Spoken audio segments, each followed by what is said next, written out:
A mínima dúvida que o urbanismo é sinônimo de participação popular, de pertencimento e de envolvimento.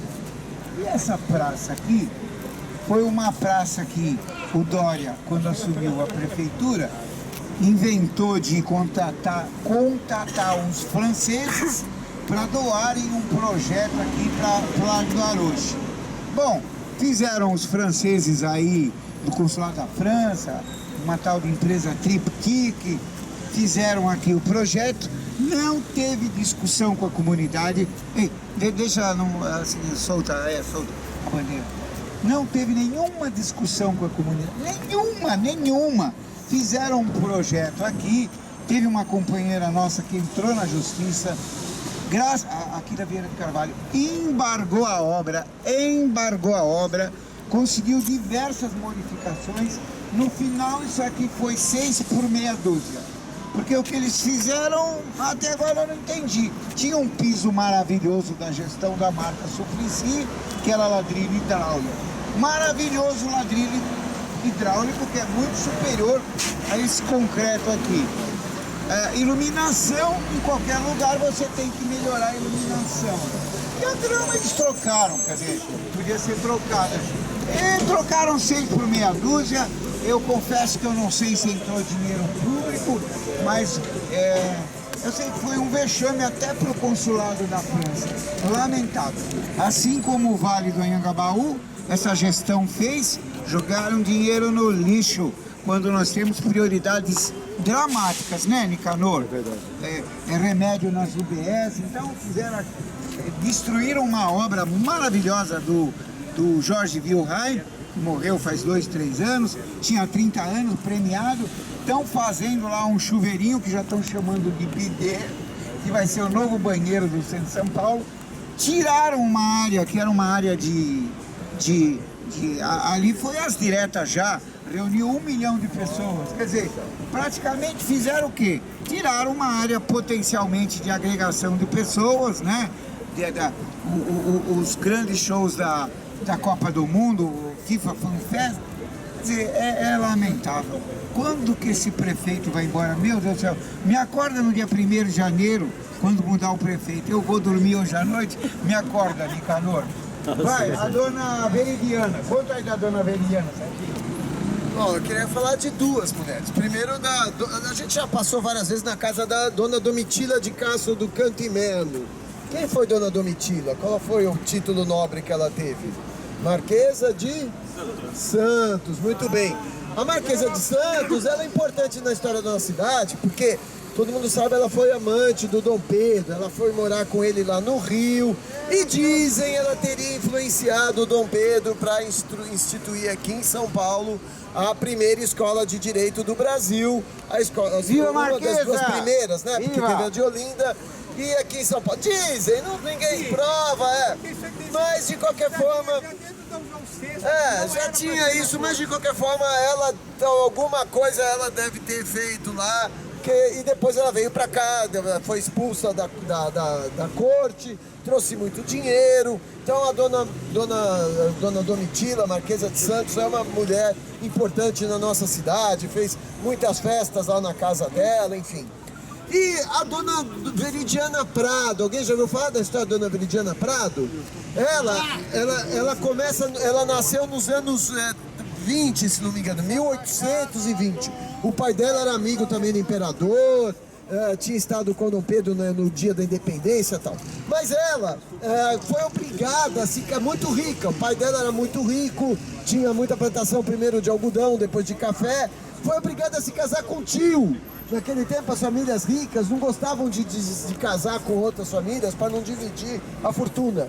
Então ela se casou com o tio aos 16 anos, que era 16 anos mais velha que ele. Teve 6 filhos com ele. E aí ela teve a petulância de mandar o marido passear. Se separou do tio, era muito diferente dele. Ele gostava de estar no mato, de plantações. E ela, você falou na França, né? Ela adorava ir para a França. Quando os filhos começaram a viajar para a França, ela ia junto com eles, passava lá meses. Imagina que ela embarcava vaca no navio para poder tomar leite todo dia lá na França. mas muito fina, trouxe muita coisa da França, trouxe frutas, e morou primeiro numa casa aqui na Consolação, depois mandou fazer uma réplica de um castelo. Não, réplica não, fez uma casa grande, mas mais a propriedade, né? Cercada de verde, tinha lago, fazia experiências. Alguém conhece a Avenida Marengo? Não é Marengo o nome da tipo de uva que ela implantou? Tem uma uva que Marengo, enfim, ela foi muito vanguardista nesse sentido. Primeiro, de se separar do marido. Vocês imaginem em 1860, 1870, uma mulher da sociedade está separada do marido. O que deviam falar os pessoal da sociedade? Pois não quis nem saber. Ela organizava festas, fazia saraus, como o Carlos Moura faz aí no café, no Cama Café. Ela fazia saraus na casa dela. Os filhos dela estudavam na faculdade de Direito, onde o Carlos Beltrão também estudou. Então ela chamava os filhos, os colegas dos filhos, jovens, e promovia saraus, música, declamação.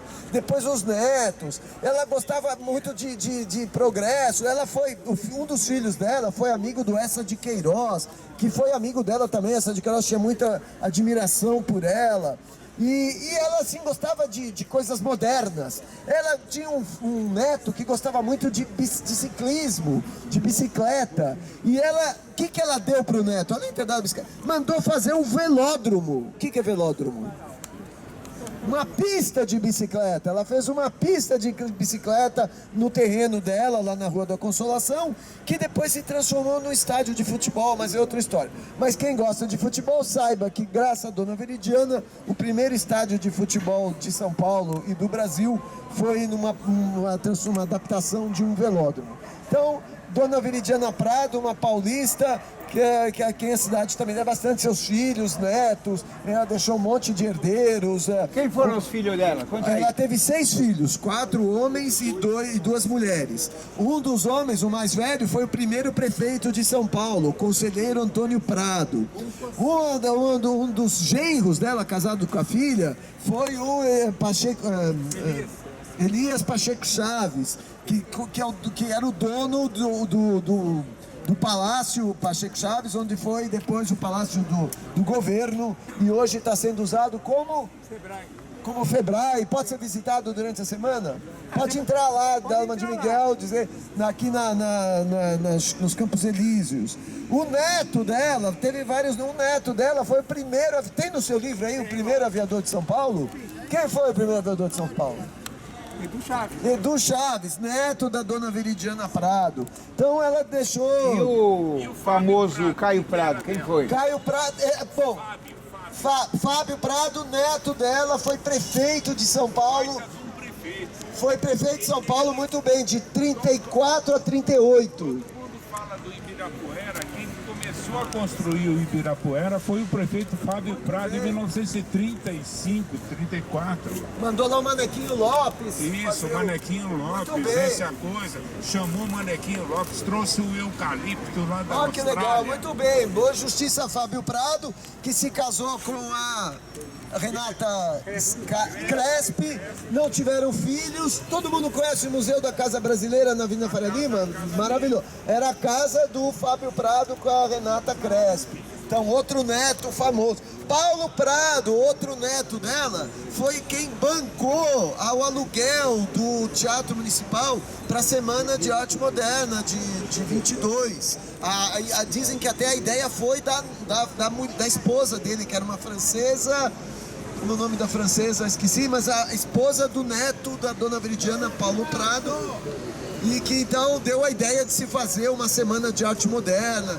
Então vejam a importância que os Prado tiveram. E depois o pessoal Machado de Carvalho também entraram na família. Hoje os descendentes de Machado de Carvalho. Enfim, tem muito Prado por aí. E o consórcio Almeida Prado também era? Não, Almeida Prado é outra família. Eles são Silva Prado. Tá? Silva Prado. É que tem Prado, tem muita... Almeida Prado é do interior, né, Laércio? De que cidade? É Bebedouro, Ribeirão Preto, Jabuticabal. Jabuticabal, isso. Mas mais pra Bebedouro. tal. Mas talvez tenha algum parentesco, mas o ramo que eu tô falando é Silva Prado. Dona Viridiana Valéria da Silva Prado. E voltando a falar das mulheres, ela depois deixou seus bens. Conta a história que ela está enterrada no cemitério da Consolação e ela fez uma doação para mulheres, mas com uma condição. O Laércio bem contou, né, que as mulheres não tinha que ter um tutor. Não, ela fez uma doação para mulheres com a condição de que elas não repassassem para seus maridos, não é isso, Laércio? Que elas usassem benefício próprio para elas, mulheres. Então, o Laércio sabe mais detalhes dessa história porque ele namorou uma dessas e não conseguiu. Não, na verdade é isso daí. Ela dividiu o dinheiro entre os serviçais, não só as mulheres, todos os funcionários, né? Eles viram que fosse um enterro bastante simples, né? Que não queriam aquela solenidade toda. E aí, para as moças, para as serviçais, ela distribuiu o dinheiro com essa condição que esse dinheiro era para elas, não era para entregar para marido, para filho, nem nada, era para elas, para essas mulheres. Então, ela foi uma mulher muito à frente do tempo, né, Dona Viridiana, todas essas coisas. Muito bem. Ela só teve um desgosto porque ela morreu em 1910, alguns meses antes da fundação do glorioso Esporte Clube Corinthians Paulista, então ela não teve a oportunidade de... Foi o único senão na vida. A pessoa ia se arrepender de ter dado essa força. Bem, e já que ele falou também da Marquesa de Santos, não vamos esquecer que ela também casou muito nova, com 13 anos de idade, com um alferes lá de Minas Gerais, e ela sofreu violência física. Foi esfaqueada ali naquela ruazinha que desce. Santa Luzia. Hã? Santa Luzia, ali na Conde Na de igreja, Sarzeiras. na Conde de Sarzeiras, ela foi esfaqueada. Então ela foi uma vítima da violência, mas foi muito valente, porque pelo menos o pai dela a defendeu, né? E o pai dela a defendeu. Eu acho que, sabe, a imagem dela eu acho que é muito E positiva. foi um dos motivos que a aproximou do imperador, porque teoricamente ela teria ido pedir ao imperador a anulação do casamento com aquele cara. Porque não tinha divórcio. Você podia anular ela o já estava casamento. separada do sujeito quando ela levou a facada, ela não morava mais com ele, mas ela, acho que não havia, não tinha divórcio, então ela já estava condenada. Então ela teria se aproximado do imperador por causa disso e acabou conquistando o coração do imperador. Bem, E o poeta de quem nós vamos falar na última, Álvares de Azevedo, foi um dos poetas que ela que frequentou Álvares de sarau, Azevedo. e frequentou o sarau da Frequentou o Marquesa. sarau. Marquesa. Ela patrocinava mesmo. Que rua que ela fazia os saraus, Laércio? Onde era a casa A dela? casa dela, que era a Rua Ah, do lá Carmo, na- que hoje é Roberto Simons, hoje desde 1950. Ela fazia lá mesmo. Fazia lá mesmo, na parte de cima. Teve uma exposição, inclusive, que eles montaram como se fosse um sarau, com músicas da época, tinha as fotografias do pessoal que frequentou, mas essa exposição já foi desmontada, porque aqueles objetos não faziam parte do acervo da casa. Então eles emprestaram um pouco daqui, um pouco dali. Quando terminou a exposição, tiveram que devolver os objetos.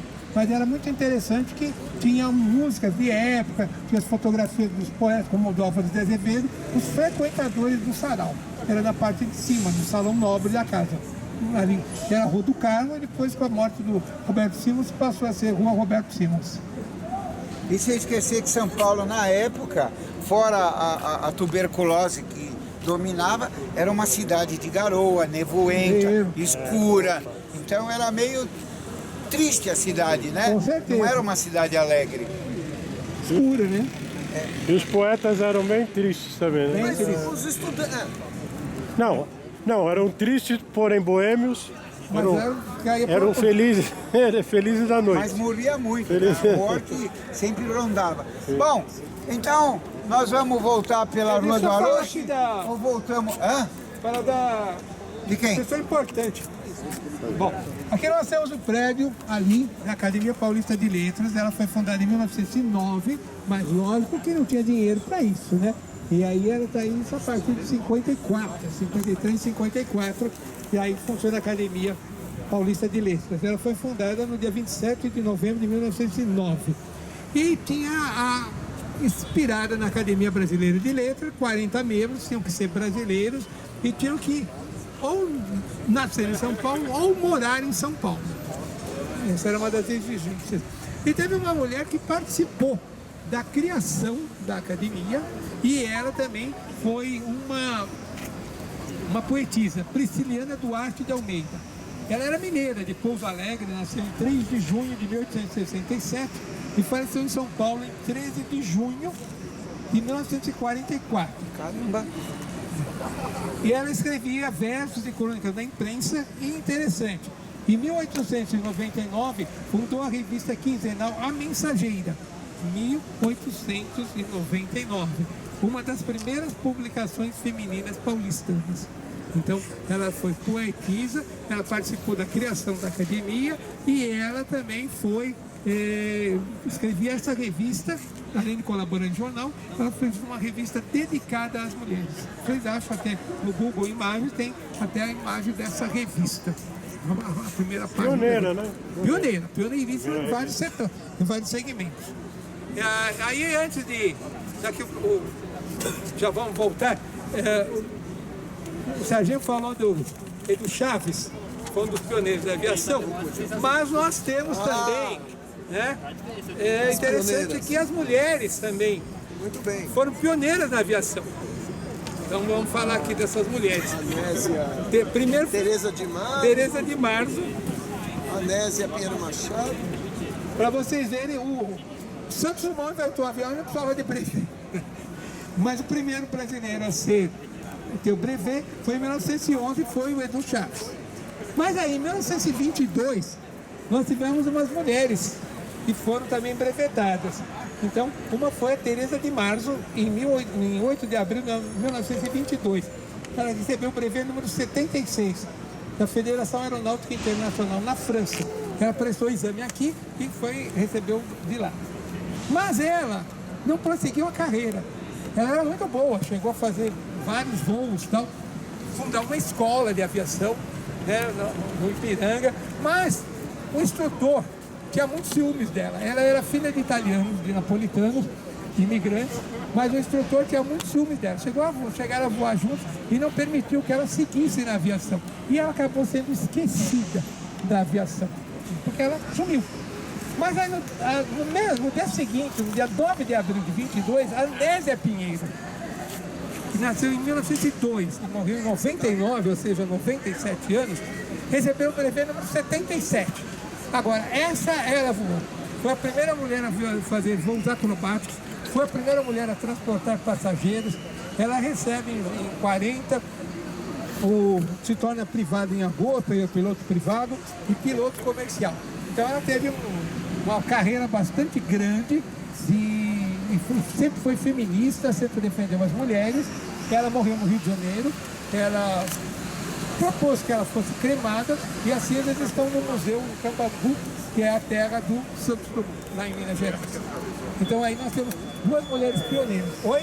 Ela fez um raid, mas não foi no Atlântico, foi na América. Não, aí nós estamos confundindo também com a outra pioneira, que foi a Ada Rogato. A Ada Rogato que voava com planador. Essa era avião mesmo. A Ada Rogato voava com planador, era águia solitária, sobrevoou os Andes, tudo com planador. Então tem mais outra mulher que é a Ada Rogato. Essas duas foram brevetadas, foram as duas primeiras. Só mais alguns dados da Rede Nossa São Paulo sobre as mulheres. 52% dos homens, 52% dos homens acham que dividem as tarefas domésticas com as mulheres. As mulheres acham que 39% tem essa percepção. Tá certo ou tá errado? Alguma coisa, alguém está errado nessa história. Uma a cada cinco mães cuidam dos seus filhos sozinhas. Isso é 20%. Sozinhas, sem ajuda de ninguém. O que já é um número melhor que 2018, que era de 33%. Já melhorou. Criam sozinhas seus filhos. Não é brincadeira. Bom, as mães dizem passar mais tempo com seus filhos do que com os parceiros. 31% dizem que passam mais tempo com seus filhos do que seus parceiros. Já os homens, 17% só, dizem que passam mais tempo com seus filhos do que suas parceiras. 46% das mulheres têm medo de assédio no transporte público. Um número grande. Você entrar num trem e ficar apavorada de ser assediada. 7% tem medo de assédio nos pontos de ônibus. Não é? Você está parada num ponto de ônibus. E na rua o medo de assédio é 24% das mulheres têm medo das ruas. Bom, à noite eu já falei que 50% das mulheres não andam à noite. E no Uber, que todo mundo fala, teve esses casos escabrosos, só 3% temem o Uber. Elas se sentem... e é equivalente ao medo do assédio no ambiente familiar. 3% o medo do assédio no... Então essa foi a pesquisa oferecida pela Rede Nossa São Paulo para o Dia das Mulheres. Os dados estão todos lá. Eu acho que eles valem para uma reflexão. Lógico que aqui eu dei muito um tapinha, né? De frente com a alta cúpula da polícia que não queria que fosse uma delegacia, que fosse tipo um serviço social, que não tivesse o poder de polícia, ou seja, abrir inquérito, prender e tudo mais. Como é que ela chamava, Eva? Rose. Delegada Rose. Delegada Rose. Secretária do Eva Blay. Mas aí, então, ele bateu de frente que queria que fosse uma delegacia. Então isso foi um pioneirismo mundial. Se vocês olharem notícias da época, vieram repórteres de outros países para ver, porque isso não existia. Tem lá uma delegacia comum, que as pessoas iam lá fazer queixa, que o marido bateu e tal, mas não uma delegacia especializada na mulher com poder de polícia, poder de Isso foi um pioneirismo mundial de São Paulo. Não foi de uma mulher, mas foi relativo à proteção da mulher, então merece ser destacado antes que acabe a caminhada. E o Nivaldo vai ver se consegue trazer a doutora Rose, que foi a primeira delegada da Delegacia da Mulher. Hoje são várias. Tem várias cidades, vários estados, aqui dentro de São Paulo, várias outras delegacias, mas teve uma só, inicialmente uma só. E não vamos esquecer a primeira vereadora de São Paulo, 1947, uma mulher, você lembra o nome dela? Era do Partido Comunista. Então era outra. Então era a Fanny Abranovich, que era professora lá da escola. Então tinha duas mulheres que ganharam como vereadoras pelo Partido Comunista. Quando foi a eleição, o Partido Comunista, foi logo depois do Estado Novo, o Partido Comunista estava na legalidade. Então as pessoas votaram e elas se elegeram. Só que, antes de tomar posse, o Partido Comunista foi colocado na ilegalidade. Então elas não puderam tomar posse. Então a primeira vereadora vai ser Ana Lamberga Ziglio, foi vereadora por muito tempo, e agora, recentemente, a questão dos 4, 5 anos, então foi dado pós-mortem o título de vereadoras. Então, uma era Abranovich, era uma judia, e a filha dela, que é a Fanny, uma educadora, falou que a mãe era tão vermelha que até o cabelo dela era vermelho. tão vermelha que era ela. Então, foram as duas primeiras. E a Fanny morreu também. A família já morreu. Ah, que pena. Eu gostava muito dos livros dela. É muito Peixinha, né? Não conheci, só lembro dos livros dela. Que raio de educadora sou eu? Ela escreveu numa revista de psicologia. Acho que ela era bem divertida. Então, nós tivemos essas mulheres, tivemos depois a primeira vereadora negra. Mas aí é uma história que a gente pode fazer uma outra vez, esses outros segmentos. Tem no livro? Algumas tem, mas tem uma primeira senadora, do Salles Cunha Braga, mas aí vai longe. Primeira senadora de São Paulo, mulher. Isso tem no livro. O Sadala mencionou a Eva Blay, que teve um grande papel no feminismo, no tempo do Montoro, da pós-ditadura. Foi uma mulher muito importante, morreu agora ano passado, né? Morreu, a Eva Blay. E nós vamos encerrando por aqui, nós vamos voltar pela Vieira de Carvalho ou voltamos pela Rua do Arocho? Nós vamos voltar pela Rua do Arocho. Eu acho que nós vamos no Copanzinho comer um arroz e feijão, quem quiser ir com a gente. O senhor vai comer com a gente arroz e feijão? Um toucinho, uma calabresinha. Não tem calabresinha? Então é isso. É muito bom estar no Lago do Arocho. Olha que iluminação gostosa. E o nosso sonho é que as pessoas não tenham medo de vir para a rua. Aqui era um lugar onde devia estar. Nos anos 60 as famílias vinham. Eu mesmo lembro, eu vinha a pé nos anos 60, eu era pequenininho, tinha 7, 8 anos. Eu vinha a pé do Bom Retiro, eu vinha aqui para o Largo Júlio de Mesquita, que é ali. A gente vinha, a fonte funcionava, não tinha essa de medo, né? O Laércio trazia o netinho dele. Vamos caminhar, Laércio? Mais alguma coisa? Mais alguma contribuição? Então vamos caminhar pela Rua do Arocho. Quem quiser ir para casa, vai com Deus. Vai com Deus.